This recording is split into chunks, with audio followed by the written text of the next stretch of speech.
We have a new Conservative Party leader. The Tories have embraced Kemi Badenoch, the madness and the meanness of Kemi Badenoch. She's in the hot seat. Yeah, although I will say, when it came to embracing madness or meanness, given the choice was between her and Robert Jenrick, we were getting madness or meanness one way or the other. Just get different flavours of madness or meanness. I keep having this thing where I'm like, what's worse? Because Jenrick, I mean, and we'll talk to our next guest about it more deeply, but, Jenrick struck me as being a bit of an opportunist, whereas Kemi is a true believer in her terrible things she says. Oh, I would definitely say that. I think Badenoch is like a true ideologue. Yeah. Whether it's, gender critical views or an ultra-conservative approach to immigration, even on women's rights. I mean, it's stunning to me how many people espouse gender critical views as an expression of their belief in women's rights, but then when it comes to women's rights, have absolutely nothing useful to say whatsoever. Bear in mind,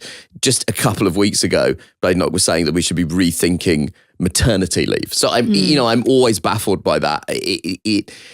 It makes no sense to me. I mean, it's almost as if gender critical views are done in bad faith and have nothing to do with women's rights whatsoever. Kemi also has a pretty controversial track record of being quite personally mean. And one of her first acts as leader of the opposition was appearing on the BBC's Laura Kuenssberg show. And listen to this clip.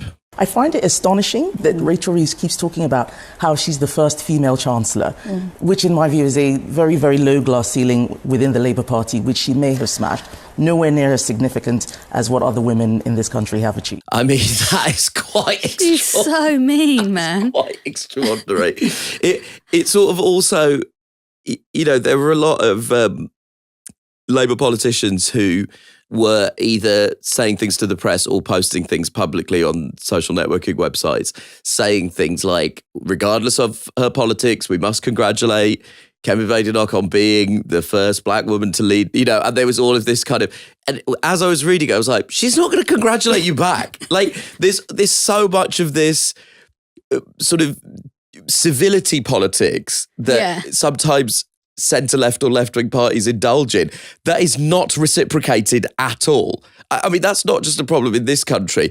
The Harris campaign spent quite a lot of time talking about how it was going to work with the Republican Party. Do you think Donald Trump is going to be reaching across the aisle to the Democrats? There's a lot of people engaging in good faith with people who have no interest in good faith engagement. And it is quite an astonishing thing, the number of people that came forward and said, we must, regardless of her politics, congratulate Kemi Badenoch. Immediately she goes on Laura Kuenssberg and it's like, Rachel Reeves is an absolute joke.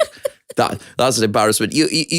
It's so, I'm sort of incredulous by the level of magic beans buying. Yeah, I know what you mean. Progressives indulge in. We must, in the spirit of bipartisanship. Oh God, they just kicked me in the shins again. Well, in a way, she sort of reveals some of the problems about representation and diversity writ large, probably bigger than we've ever had before. Maybe it's a good thing that we have these conversations about, race and gender. And don't forget class, because Kemi is actually working class, as she told GB News. It was the first time that I interacted properly with people who didn't come from the sort of background that I came from. I grew up in a middle-class family, but I became working class when I was 16 working in McDonald's. I mean, that's not how class works. You don't become working class because you work a few shifts in McDonald's. So you do believe people can transition? It's just so ridiculous. She went on to clarify these comments by saying that she had to catch buses whilst working at McDonald's, which is, it's not a hardship.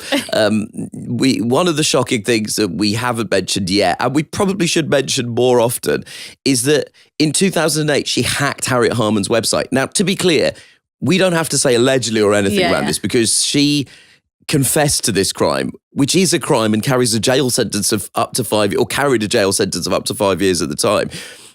And the reason we know this is because she confessed to it when she was asked a question about what the naughtiest thing that she'd done was. We were jonesing for Theresa May's Fields of Wheat. What was the naughtiest thing you've ever done? Oh, I committed a crime by hacking someone I didn't like's website. I'm actually a cyber criminal, in amongst my other various hats that I wear as a working class McDonald's worker.